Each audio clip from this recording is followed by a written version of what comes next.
The clock on the library wall showed 8:45 p.m.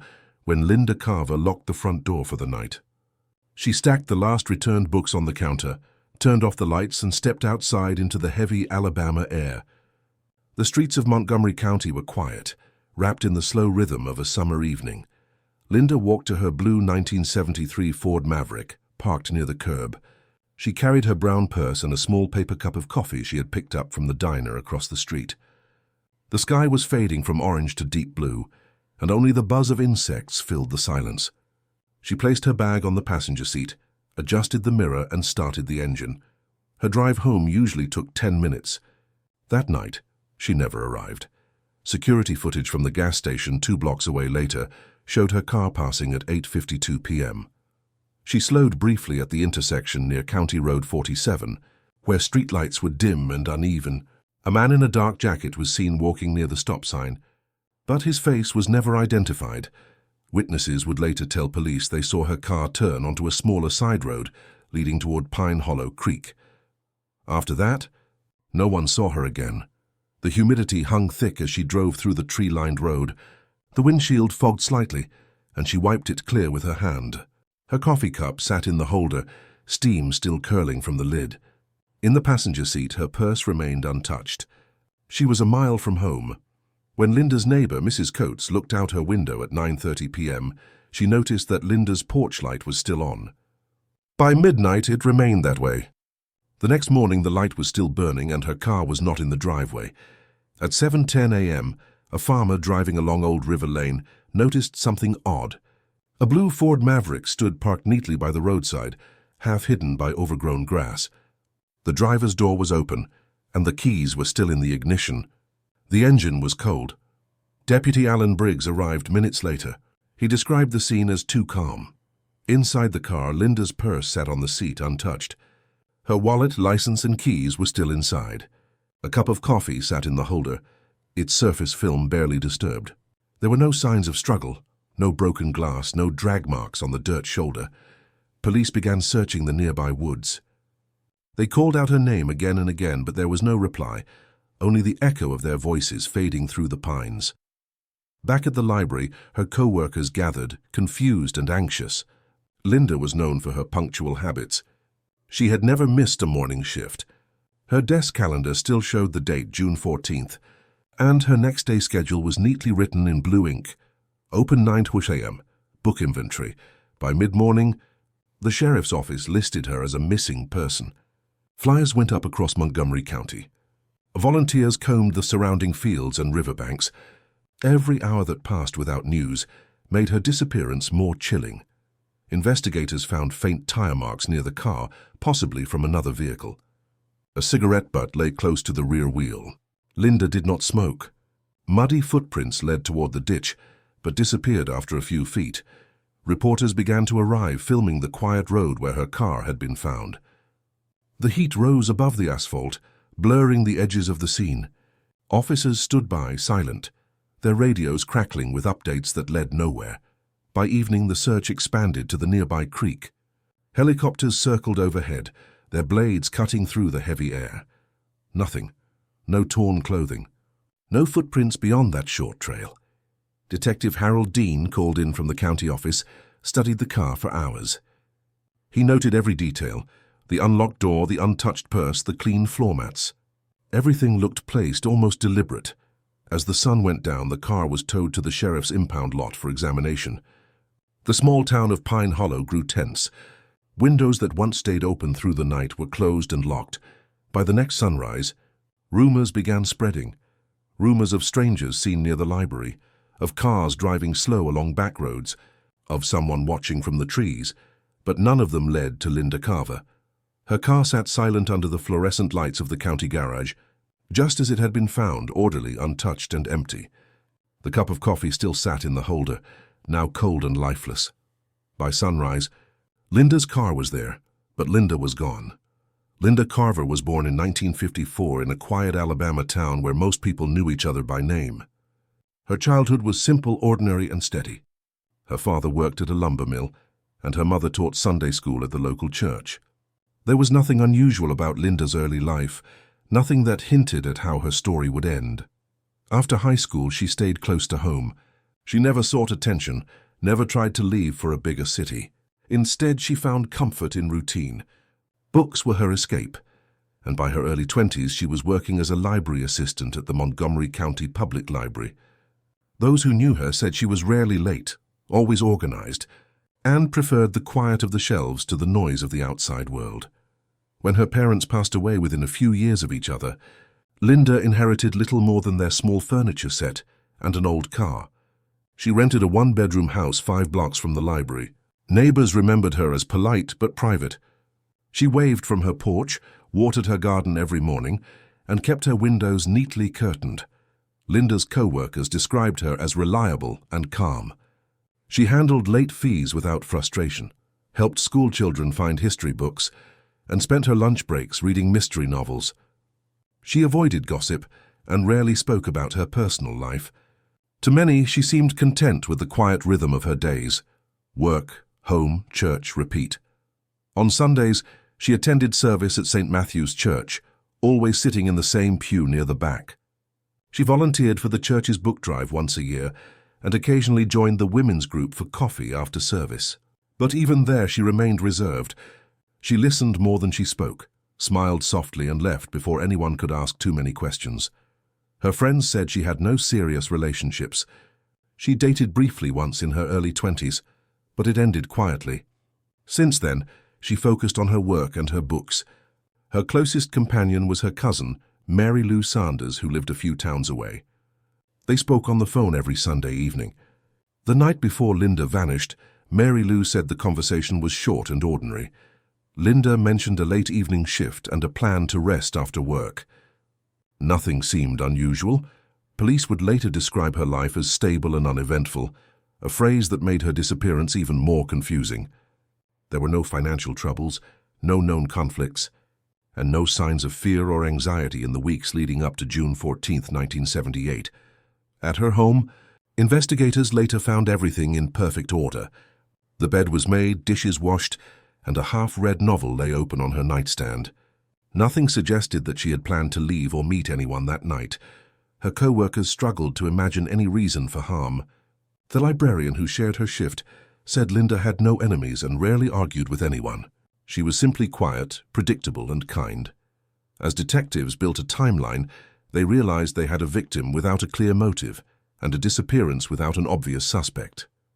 Linda's life was peaceful, perhaps too peaceful, leaving investigators with no clear path to follow. No one could name a single person who would want to harm her, and that was the first problem. The blue Ford Maverick sat abandoned by the roadside, half hidden in tall grass and silence. Investigators moved slowly, marking every inch of the scene. The morning heat was already rising, and the air carried the thick smell of mud and gasoline. Deputy Alan Briggs noted the small details first. The driver's door hung open just a few inches. The car keys were still in the ignition. Linda's purse sat on the passenger seat, untouched, with her wallet, license, and house keys inside. A paper coffee cup rested in the holder, its lid stained, the drink inside now cold. There was no blood, no broken glass, no sign of a struggle. Detective Harold Dean arrived before noon. He crouched near the front tire, studying faint marks on the dirt road. 2 sets of footprints, one smaller and one larger, led toward the ditch and then vanished into the grass. He ordered the perimeter sealed and began taking notes himself. Search teams spread out through the surrounding fields. Officers called her name again and again, but there was no response, only the steady hum of insects. Helicopters swept over the tree line, while deputies walked the creek bed in a grid pattern. The car had been found only a mile from Linda's route home, yet it felt as if she had disappeared into thin air. By afternoon, reporters gathered near the barricade. Locals watched from a distance, whispering theories. Some believed she had been taken by someone she knew. Others blamed strangers passing through town. But the detectives had little to work with. At sunset, a deputy found something near the edge of Pine Hollow Creek, a single brown leather shoe, damp and half buried in mud. The size matched Linda's. Another identical shoe was discovered the next morning, caught between branches a few yards away. It was enough to shift the search zone. Dive teams entered the creek, probing the dark water with poles. Nothing surfaced. As the second day began, exhaustion settled in, but Detective Dean refused to call off the search. At 4:35 p.m. on June 16th, a volunteer spotted what looked like fabric deep in the woods, about a quarter-mile off County Road 47. Officers moved in carefully. Within minutes, they found her. Linda Carver's body lay face down among fallen leaves, partially covered by brush. Her blouse was torn, and her hair was matted with dirt and dried blood. The ground around her was disturbed, but not violently, as if she had been dragged only a short distance from where she was attacked. Her watch had stopped at 9:12 p.m. The medical examiner arrived within the hour. The scene was silent except for camera shutters clicking. Flashlights swept over the ground, illuminating scattered debris. A cigarette butt, a few fibers caught on a low branch, and the imprint of a shoe pressed into soft earth. Under flickering police lights, an officer photographed the print, the mud still glistening. The autopsy confirmed the cause of death as blunt force trauma to the head. There were bruises on her arms suggesting she had fought back. There were indications of a possible assault, but no clear evidence of robbery. Her jewelry and purse had been left untouched. The combination of careful placement and careless mistakes made investigators uneasy. Detective Dean believed the scene was partially staged. The open car door, the intact belongings, and the body's positioning all felt intentional, like someone wanted the investigation to follow a certain path. But the traces of struggle told another story. Back at the station, technicians began processing the evidence. Tire impressions were lifted from the dirt near her car. The cigarette butt was sealed in a clear bag and logged. Fibers from her blouse were sent to the state lab for analysis. At the time, DNA testing did not exist, and even fingerprints were unreliable due to heat and surface smudges. The media called it the quietest murder Alabama had ever seen. There was no ransom, no witness, no clear motive. The brutality of the act clashed with the calm, deliberate nature of the aftermath. Detectives built a timeline. Linda had left the library at 8:45 p.m. Her car was seen near County Road 47 at 8:52. Her watch stopped 20 minutes later. Within that half hour, someone intercepted her, attacked her, and left her body in the woods. Investigators questioned everyone who knew her, co-workers, neighbors, church members, but nothing pointed to a suspect. Even the smallest clue seemed to dissolve. The tire tracks matched multiple local models. The cigarette brand was common. The shoe print was too blurred for identification. Late that night, Detective Dean sat alone in the evidence room, staring at the brown envelope containing samples taken from under Linda's fingernails. He believed she had fought her attacker, and whatever she caught in that final moment might hold the answer. But with 1978 technology, he had no way to test it. As he sealed the envelope, he made one quiet note in his report: preserve all biological evidence for future examination. It was a detail that would later prove critical. For now, though, the case had only deepened. The search for who killed Linda Carver had begun, but the truth was still buried beneath confusion, silence, and fear. What they found under her fingernails would raise more questions than answers. The call reached the Montgomery County Sheriff's Office before sunrise. Within hours, a formal task force was assembled. At its head stood Detective Harold Dean, 42 years old, a former military investigator known for his precision and quiet authority. Dean was not a man easily swayed by emotion. He worked in facts, and from the start, facts were in short supply. He arrived at the small command post near County Road 47 with a single directive: find out who killed Linda Carver. The crime scene had already been combed over by patrol officers, but Dean wanted a second look. He ordered the area resecured, and every photograph, footprint, and tire track reviewed again. In his words, no detail was too small. The first suspect surfaced almost immediately: a local mechanic named Ray Haskins. 2 weeks before her disappearance, Linda had taken her car to his shop for a radiator issue. Witnesses said Ray had been unusually friendly, lingering around her even after the repair was done. When questioned, he claimed he liked Linda, but only as a kind neighbor.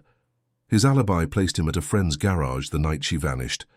That friend confirmed it, but the timeline left small gaps, just enough to make investigators uneasy. Next came the second name on Dean's list, Charles Benton. He worked with Linda at the county library, a quiet man who had reportedly admired her from afar. Co-workers remembered how he often offered to walk her to her car or brought her coffee she never asked for. When detectives interviewed him, Charles appeared nervous but cooperative. He described Linda as gentle and insisted he had nothing to do with her death. His polygraph came back inconclusive, a result Dean neither trusted nor dismissed. Then there was the third lead, the most elusive. Several witnesses near the library mentioned seeing a man in a dark jacket loitering outside during the week. Linda disappeared.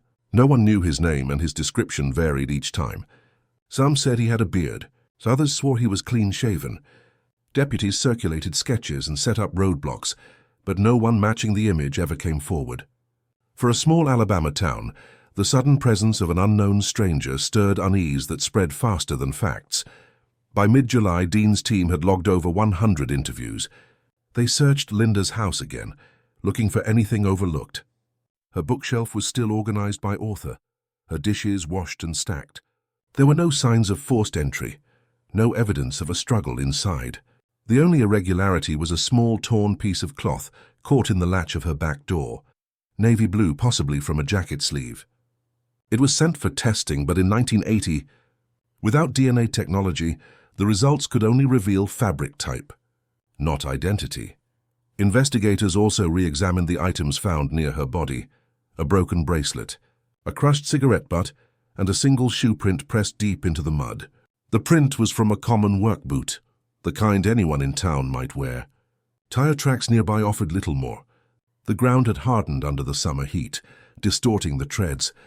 It seemed as if the scene had been both careless and deliberate. Clues left in plain sight, yet none leading anywhere. Detective Dean held nightly briefings. His notes were precise, each suspect's name underlined in red, each theory crossed out once disproven. Still, nothing fit. Polygraph results contradicted statements. Witnesses revised their timelines. Even weather reports, meant to help estimate the time of death, gave mixed conclusions. The investigation had momentum but no direction. Rumors began to spread through Montgomery County. Some said Linda had been followed for weeks. Others claimed she had a secret admirer. A few whispered about someone from her past returning to settle an old grudge. Each story added noise to an already fragile investigation. Reporters arrived, chasing angles that the sheriff's office could not confirm. What had started as a focused case was turning into a web of speculation. Frustration grew inside the task force. Without fingerprints or definitive lab results, Dean's options narrowed. He ordered another polygraph for both Ray and Charles, hoping pressure might expose cracks. Both men passed the second time. He sent deputies to question nearby drifters, factory workers, and anyone seen driving late that night. But each lead dissolved within days. The public wanted answers. The sheriff wanted progress. Dean wanted truth, something he could stand behind without doubt. He studied photographs of the crime scene late into the night, tracing the pattern of footprints, the angle of tire marks, the bruises on Linda's hands that suggested a desperate struggle. He believed whoever attacked her had known her, at least enough to approach her without fear. But without forensic tools that would come decades later, his theory remained just that, a theory. By early August, the pressure was unbearable. The task force met daily, but left with the same result. No arrests, no confessions, no closure. Files piled up, suspects rotated in and out, and still, no one could explain what truly happened to Linda Carver. Detective Dean closed his notebook one evening, the sound of crickets outside breaking the silence of the command post. On paper, the investigation looked thorough. In reality, it was unraveling. By August, the investigation had more suspects than evidence, and no one behind bars.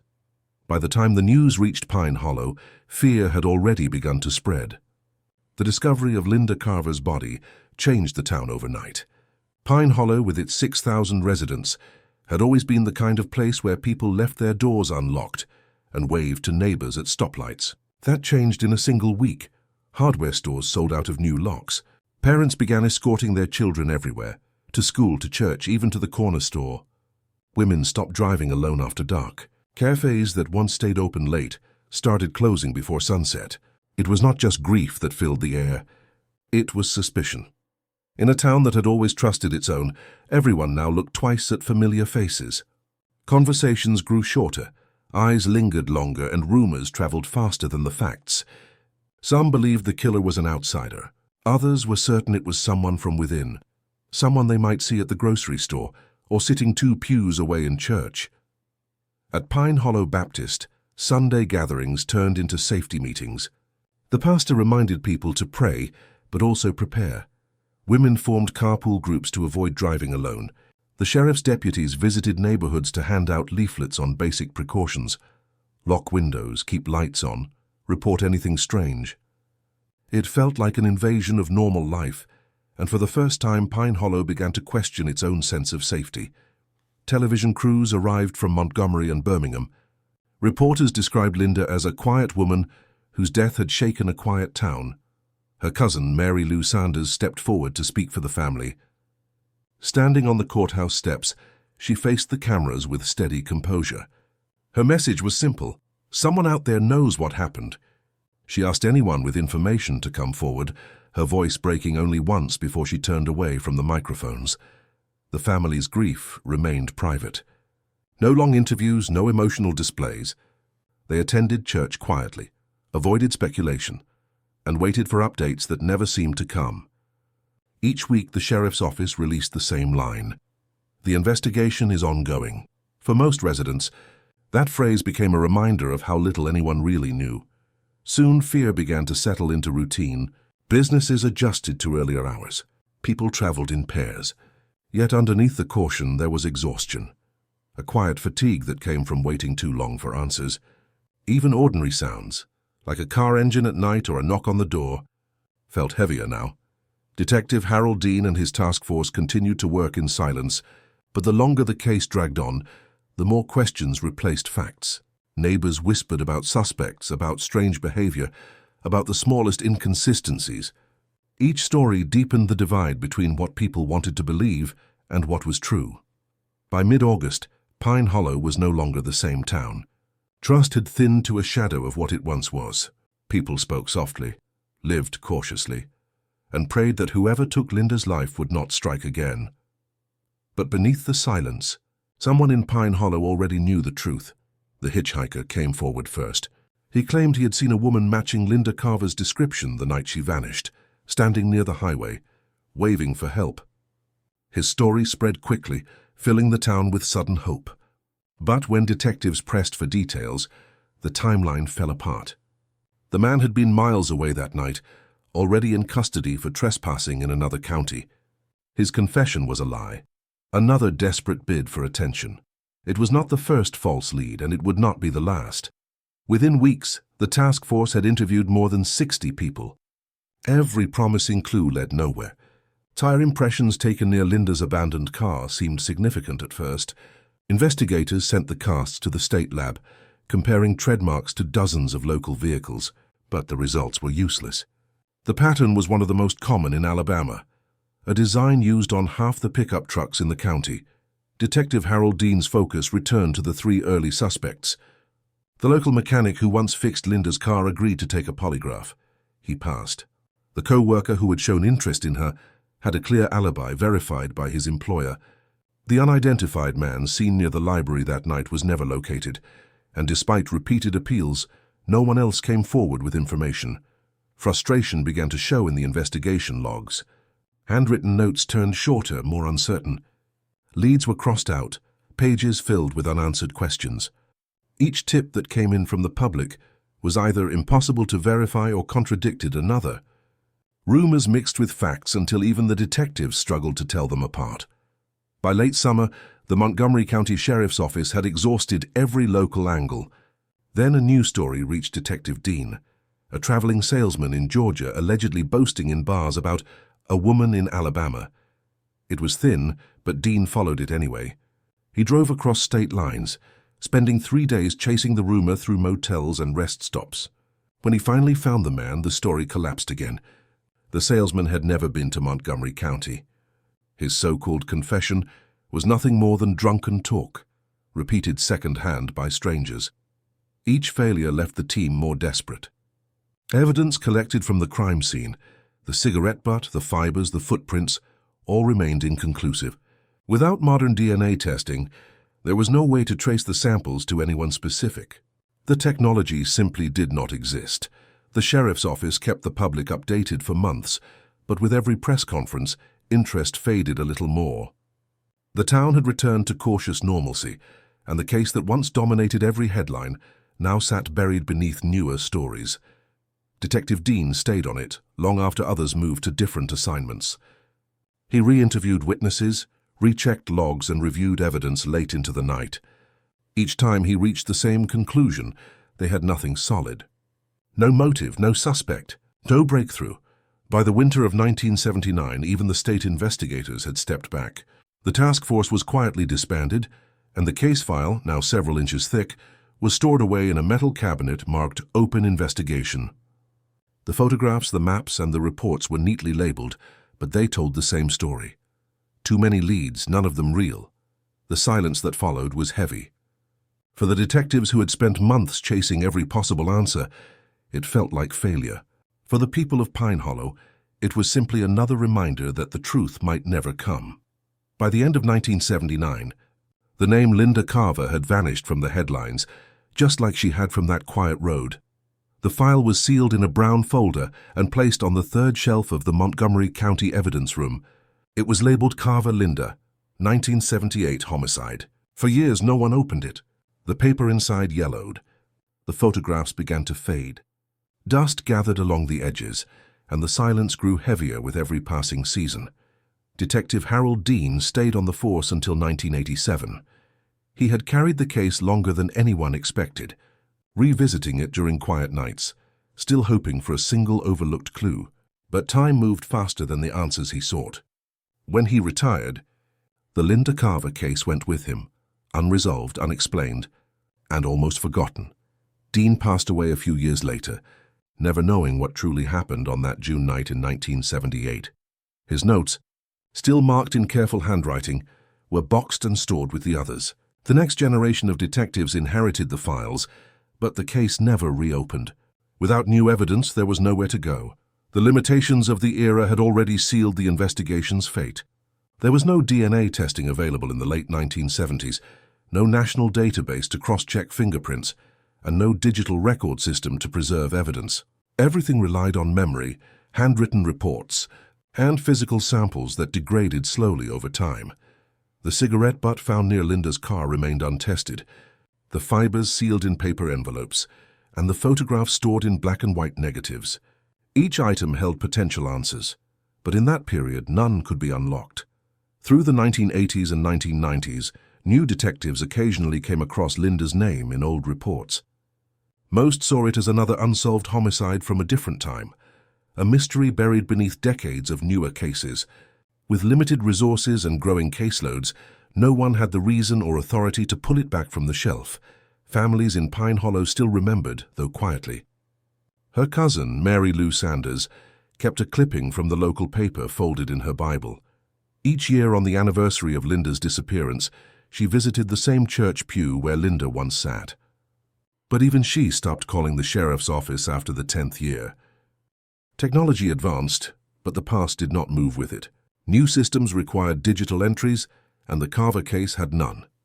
By the early 2000s, the file was transferred to the cold case storage room, a concrete-walled space lined with hundreds of forgotten folders. There it stayed, untouched for nearly 4 decades. The world outside changed.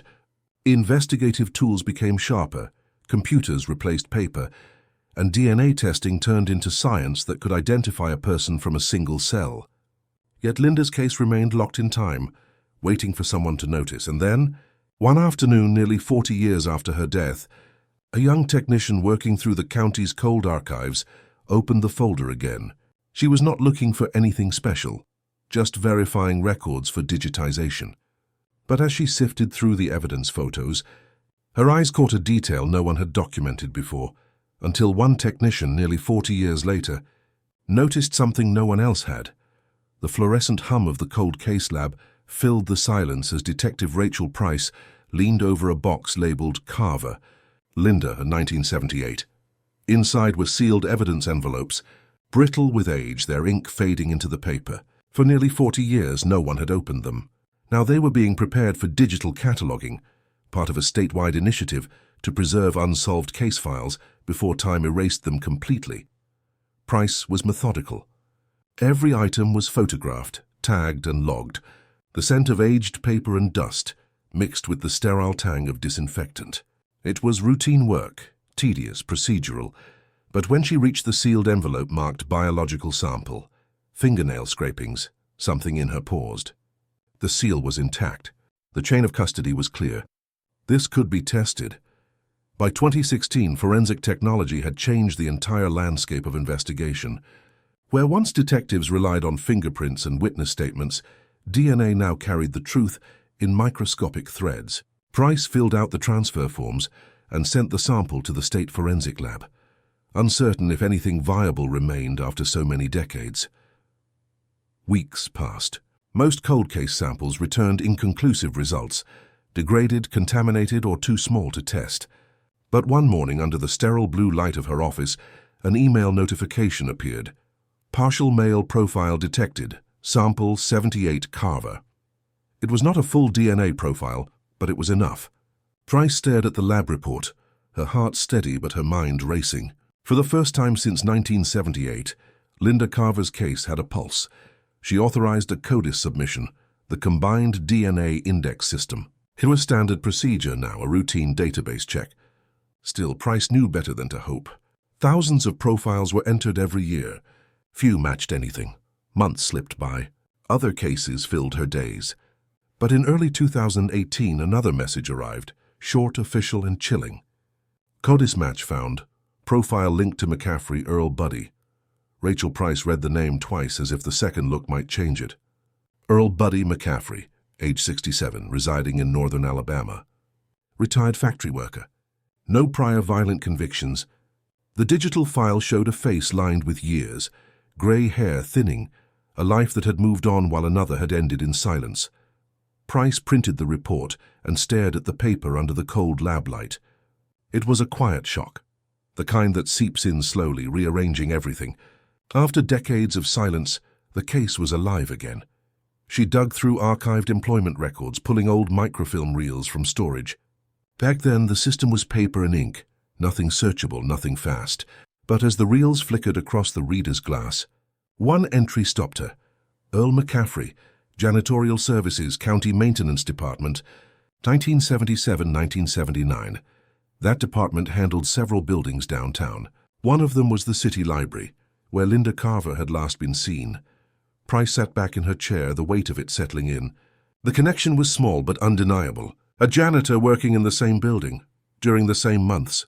Someone who would have had access to staff rooms, maintenance corridors, and the quiet spaces most people never saw. The image of the old case photos returned, Linda's belongings scattered near the creek bed, the missing purse, the unanswered questions that had haunted every detective before her. And now, after all this time, a name had surfaced from the data. Rachel Price began reconstructing McCaffrey's life. Born in 1951, raised in Alabama, moved to the city in his 20s. Worked odd jobs, maintenance, cleaning, late shifts no one noticed. Arrested once in 1983 for public intoxication. Released without charge. Married briefly, divorced quietly. Retired at 62. His record was unremarkable, until that single DNA match tied him to the scene of Linda Carver's death. Price double-checked every step. Contamination, sample degradation, record errors, any one of them could unravel the case. But the evidence was clean.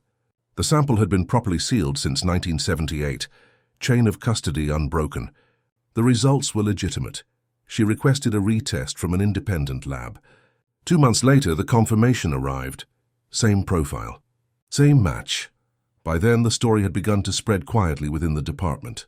Detectives who had once filed the Carver case away spoke of it again in break rooms and late-night shifts. For them, it was more than an investigation. It was a ghost returning from the archive. Price reviewed every page of the old case file. The faded notes from Detective Harold Dean still sat in the margins, his handwriting sharp, his questions unanswered. She imagined what it must have felt like for him to retire without closure, never knowing that science, decades later, would find what he could not. The breakthrough was undeniable, but fragile. Price knew it was only the beginning. DNA alone could identify, but it could not explain. It could not show motive, opportunity, or the events of that night in 1978. To bring justice, she would have to dig into McCaffrey's past, uncover witnesses long forgotten, and piece together a crime buried under 4 decades of silence. As she closed the file that evening, the room around her felt still.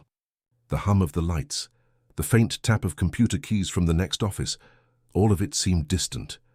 On her desk lay 2 photographs side by side, one of Linda Carver in 1978, smiling under the summer sun, and one of Earl Buddy McCaffrey, taken the previous year during a routine DMV renewal. Different lives, different times, but now bound by science and a single thread of DNA that refused to fade. The quiet of the cold case lab deepened. The evidence had spoken. The man who once swept the library floors was now the prime suspect in a 40-year-old murder. The name Earl Buddy McCaffrey stayed fixed in Detective Rachel Price's mind long after the lab confirmed the DNA match. For weeks, she carried the case file with her everywhere, marked pages, annotated photos, and the faded police reports from 1978. What had begun as routine cold case work had turned into an obsession. Every night, Price spread the contents of the Carver file across her desk.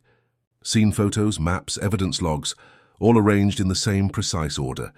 She stared at the crime scene images until every shadow and angle became familiar. The creak, the scattered purse, the torn fabric. She wanted to see what the first detectives had missed. She revisited the old interviews, listening to static-filled cassette recordings from decades ago. Witnesses spoke through the hiss and pop of old tape, vague, uncertain memories of that night. Some had since passed away. Others she tracked down in nursing homes and quiet towns across the state. Most barely remembered the case, but a few details still surfaced.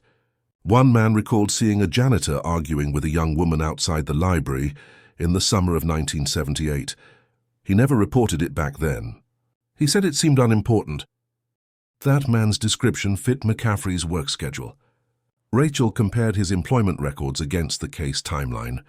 On the week of Linda Carver's disappearance, McCaffrey had clocked out early, 3 times. Each absence matched the dates surrounding the murder. The records did not include explanations, just handwritten notes, left early, and no reason given. Rachel compiled his entire employment history, from his janitorial job in 1978 to his later factory work in the 1980s. The pattern was consistent. Short tempers, disciplinary warnings. A supervisor note from 1982 describing him as unpredictable when agitated. She drove to Alabama to find the people who once worked beside him. Most were retired, but a few remembered him clearly. One recalled how McCaffrey had spoken often about a girl from the library. He never used her name, but he described her appearance. A student, quiet, with dark hair and kind eyes. It matched Linda exactly. Another co-worker remembered his anger. He had smashed a broom against a wall once, after being told to clean up late. His outbursts came suddenly and faded just as fast. Back then, no one thought much of it, but now, viewed through Rachel's lens, every story sounded darker. The deeper she went, the more the picture formed. A man with access, familiarity, and an unhealthy fixation. She rechecked the library's maintenance logs from 1978. One entry stood out. Storage room key missing. Reported August 14th. Linda disappeared 2 days later. Rachel returned to the physical evidence. The original file listed unidentified fibers found near the body, logged but never analyzed. She requested them from the archive. Modern testing could reveal what 1978 science could not: type of material, potential origin, even manufacturer. If those fibers matched the janitor's uniform, it would close the gap between theory and proof. Forensic testing began again under strict chain of custody conditions. Rachel watched from behind glass as the technicians worked, the air filled with the soft hum of machines. Every click of a keyboard echoed in her chest. Decades of silence had turned into motion, slow, deliberate, unstoppable. Late one night, she sat alone in her office, the glow of her monitor casting cold light across the desk. The board beside her showed photos connected by thin red strings. Linda's route home, McCaffrey's schedule, his apartment, the creek. Each piece fit tighter than before, yet something remained missing. DNA had placed him near the crime. Records had revealed his temper. Witnesses remembered his interest, but none of it proved that he had been there that night. Rachel Price knew that cases could fall apart without that one connection, a witness, a timestamp, a trace of presence. She needed proof beyond suggestion, proof that Earl McCaffrey had crossed paths with Linda Carver on the night she vanished. The weight of the case pressed down harder than ever. The cold file had become personal, and the truth felt just within reach, yet still hidden somewhere in the silence of 1978. But Rachel still needed one thing, proof that he was there that night. The knock on Earl Buddy McCaffrey's door came just after dawn. Detectives moved quietly through his small Alabama home, collecting the man who had lived unnoticed for decades. At 67, McCaffrey looked nothing like the man in the old employee files. Grey hair, slow movements, and a polite confusion as officers read him his rights. At the station, he sat across from Detective Rachel Price. The room was sterile and bright, the air filled with the low hum of a ceiling fan. McCaffrey folded his hands neatly on the table, his voice calm, his answers measured. He said he did not know anyone named Linda Carver. He said he worked at the library for only a short time, that he had never been questioned back then. For the first hour, the interview stayed steady. Rachel asked about his job, his routines, his memories of Pine Hollow in 1978. McCaffrey's tone remained even. He claimed he barely remembered the year, let alone the young woman who vanished. Then Rachel slid a photograph across the table, Linda's face smiling in her senior portrait. She followed it with another image, a black and white crime scene photo from that summer. McCaffrey looked down at it but said nothing. His breathing changed slightly, his hands tightening together. When she mentioned the DNA match, the room fell still. Rachel explained that modern testing had found a partial male profile on preserved evidence, a profile that matched his. McCaffrey shifted in his chair but did not look up. He asked once softly how something from so long ago could still matter. The detectives let the silence work. They showed him the employment records, the missing key from the library, and a list of his unexplained absences that same week. Slowly his expression hardened. He leaned back and muttered that the system must be wrong. But his tone no longer carried the calm he began with. When confronted with a photo of the book found inside Linda's car, a library copy of Great Expectations, his composure cracked.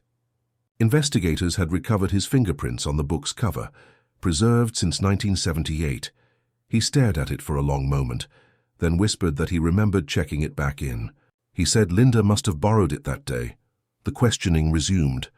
Rachel stayed quiet, letting him fill the silence. Finally, McCaffrey spoke clearly. He said he had seen her that night near the library, walking alone. He claimed he only wanted to talk, to apologize for an earlier argument over late books. He said she ignored him, and that he followed her, just to make sure she got home safe. His voice faltered when describing what happened next. He said it went wrong, that she tripped, that he panicked. He never used the words attack or murder. He described it as an accident that could not be fixed.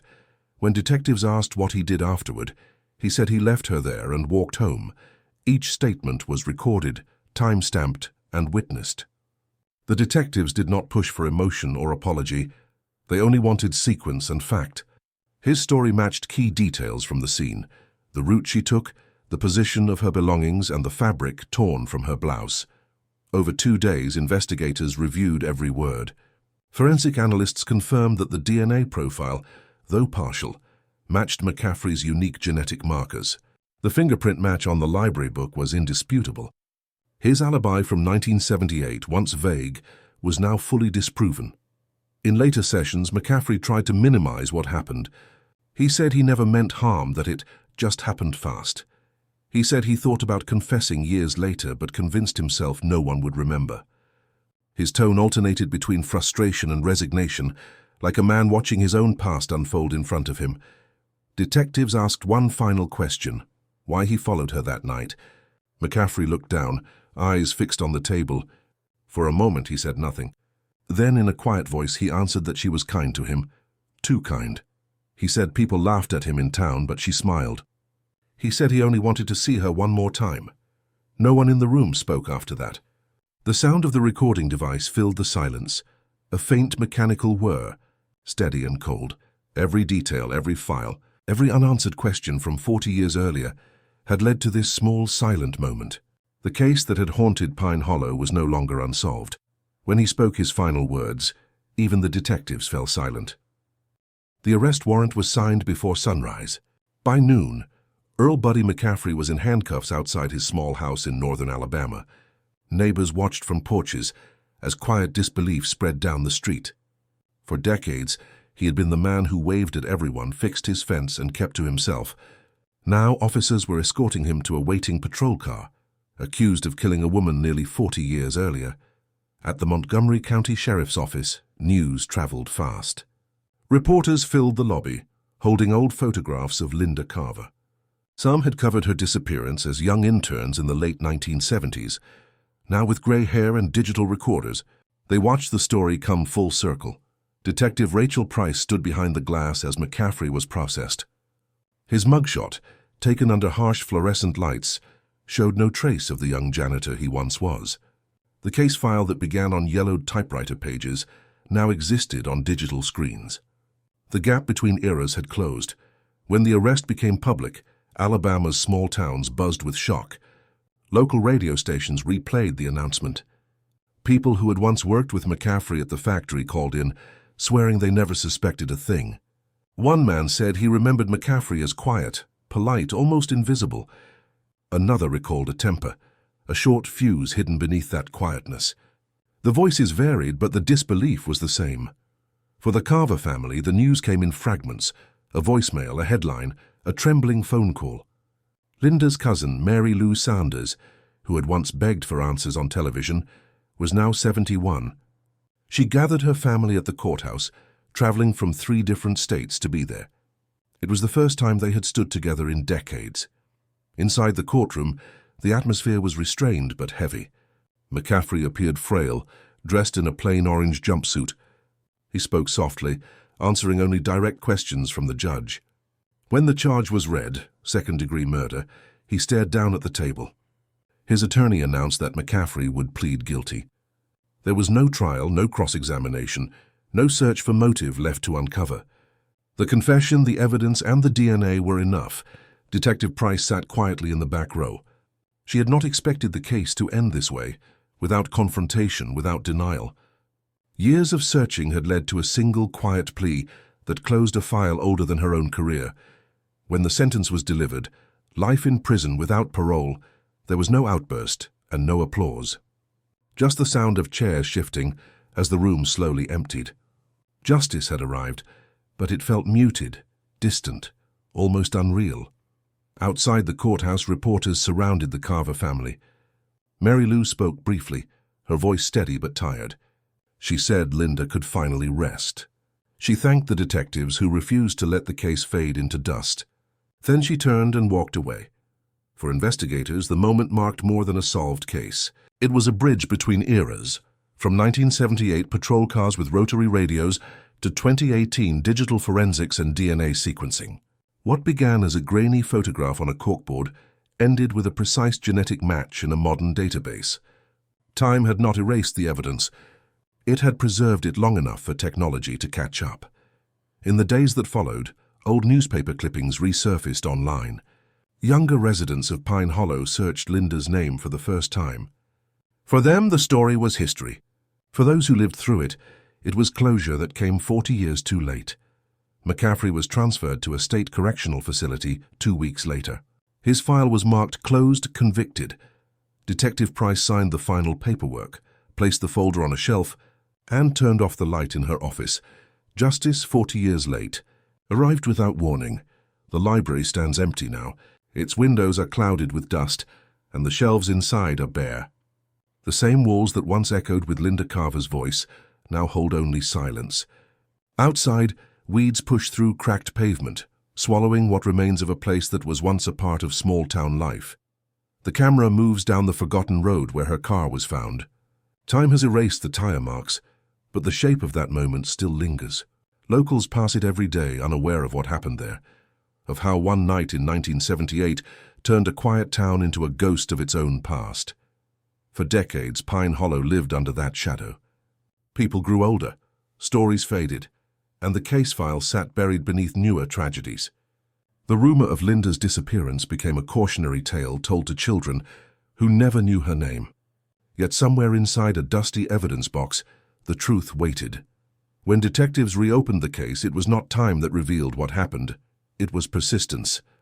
Digital forensics traced fibers, fingerprints, and forgotten evidence to the man no one had ever suspected. McCaffrey's name, once spoken with respect, became the answer to a question that had haunted an entire generation. The years between 1978 and 2018 tell their own story. Patrol cars once used rotary radios. Now investigators carry encrypted devices and map crime scenes in 3D. But even as technology advanced, emotion remained the same. Families still waited. Officers still searched. The difference was that this time the silence finally spoke. Detectives called the breakthrough a coincidence of progress. It took 40 years for science to meet the right moment. A single DNA trace, preserved through decades of humidity and neglect, became the key. It matched McCaffrey's record from a separate arrest, sealing a story that had refused to die. When his confession came, there was no relief, only stillness. The courtroom was filled with people who remembered Linda's smile, and those who only knew her name from newspaper clippings. The Carver family sat together for the first time in years. They listened to a man explain what he did and why, though no reason could ever make sense of it. Outside the courthouse, news crews filled the square. Headlines called it justice, but for those who had lived with the uncertainty, it felt different. It was not victory. It was closure without peace, a truth too late to save anyone. Back at the library site, time continues to move quietly. The building remains closed, the grass uncut, the sign faded. But for those who know, it has become something else, a reminder that the past does not disappear just because people stop talking about it. The narrator's voice softens as the scene widens across the town. The old water tower, the empty road, the courthouse lights fading into dusk. Decades of silence had hidden one truth. It was not luck or fate that brought it out. It was persistence. Investigators who refused to let a cold file stay cold. A family who never stopped asking. A single piece of evidence that refused to vanish. The story of Linda Carver became more than a murder case. It became a measure of what time can take and what it can never erase. The night Linda vanished, Alabama lost more than one woman. It lost faith in what safety meant. 40 years later, one confession gave it back, but Pine Hollow's quiet streets still whisper her name. The lights turn off in the courthouse. The camera lingers on the darkened library door. In Pine Hollow, the past never stays buried.